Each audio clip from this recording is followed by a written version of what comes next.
हेटौडादेखि काठमाडौँ जाने क्रममा चाहिँ हामीहरू छौँ र यो चाहिँ यो ठाउँको नाम त थाहा भएन, तर जस यहाँ बाटो चाहिँ पहिला राम्रै बाटो थियो, तर यो खोलाले सबै बाटो बगाएको कारण चाहिँ हामीहरू अहिले खोला नै यात्रा गरिरहेका छौँ। यो छेउछेउ नै बाटो थियो, तर पोहोरको बाढीले सबै यो बाटो बगाएको देखिन्छ। जसले बाटो यो बनाउने क्रममा छ, बाटोको अतो पत्तो छैन, तर त्यो कोसिस जारी छ बाटो बनाउने। निकै नै लामो बाटो चाहिँ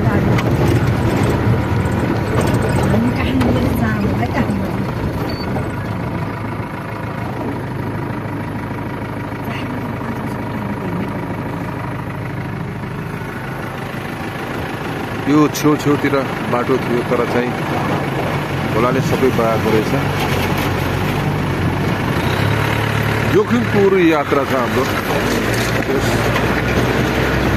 निकै नै जोखिमपूर्ण यात्रा। यस खोलाले चाहिँ यस्तो ढुङ्गा पनि काट्दो रहेछ पानीले भन्ने कुरो देखिँदो रहेछ।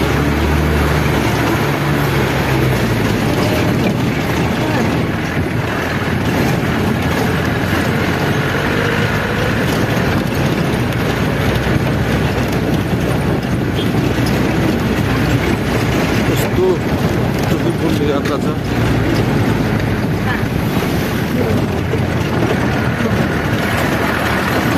खोलामै हाम्रो यात्रा भइरहेछ।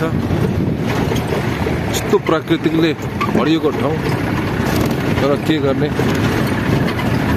जोखिमपूर्ण यात्रा छ। निकै नै जोखिमपूर्ण।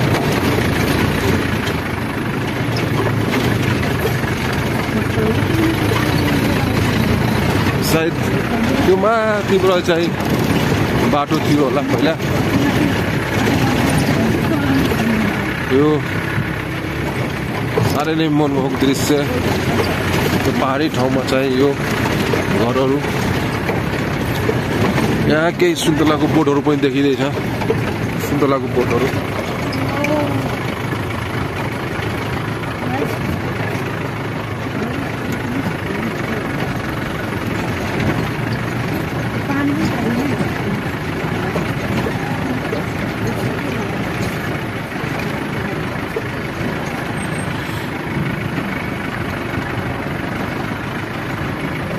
निकै नै जोखिमपूर्ण यात्रा,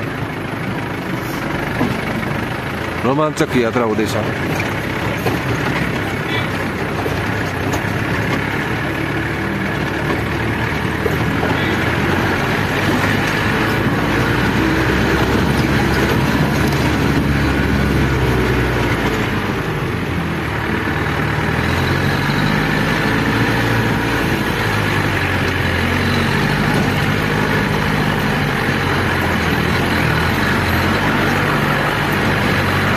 निकै नै जोखिमपूर्ण यात्रा।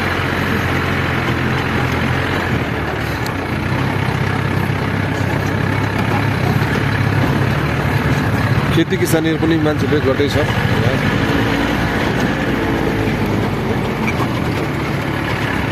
मकैको सिजन रहेछ। किसानहरूलाई चाहिँ मकैको खेतीको चटारो छ।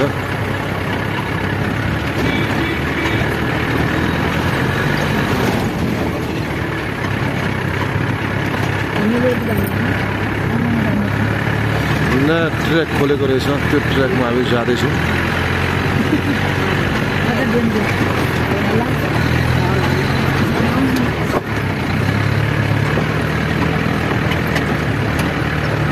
पहाडी यात्रा अलिक जोखिम नै हुँदो रहेछ, र जे भए पनि हाम्रो नेपाल प्रकृतिको धनी देश, प्रकृतिको सुन्दरताले भरिएको देश। अति नै मनमोहक दृश्यहरूको साथमा हामीहरू यात्रा क्रममा अगाडि बढ्दैछौँ।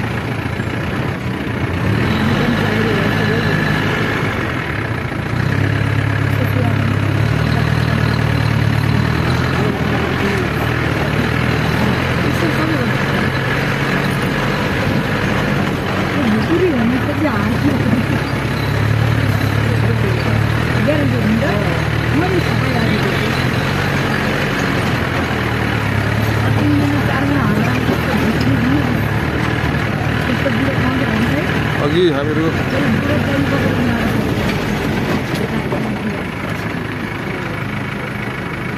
अघि हामी यात्रा गर्दै गरेको त्यो खोला नै हो जुन देखिएको छैन त्यो खोला हो अति नै मनमोहक र सुन्दर दृश्यहरूले भरियो यो ठाउँ